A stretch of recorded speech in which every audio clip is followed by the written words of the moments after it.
for a third night.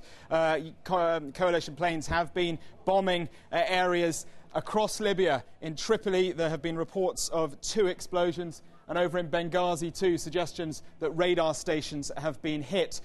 Both of those areas certainly the focus. Let's look in a little bit more detail.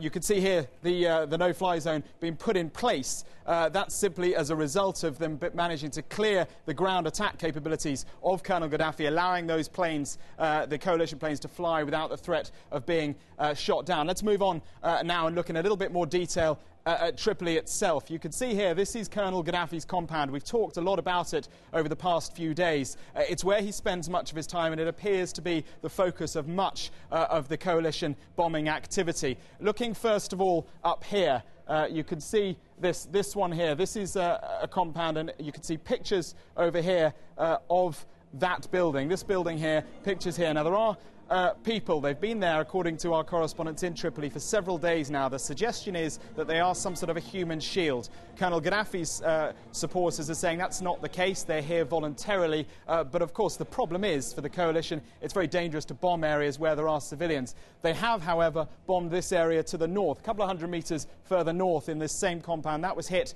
the night before last. Gaddafi's side saying simply an administrative building, the coalition claiming it was some sort of command and control structure. But certainly this appears to be one of the focuses. The no-fly zone then in place. The problem, though, is on the ground. Gaddafi's ground attack capability, attacking civilians, perhaps attacking rebels, certainly on the ground, is the problem. Zintan, it's a town just west of Tripoli. Lots of reports today, separate reports, difficult to confirm, but certainly suggestions that there have been civilians and rebels attacked in this particular town. A little bit further west, too.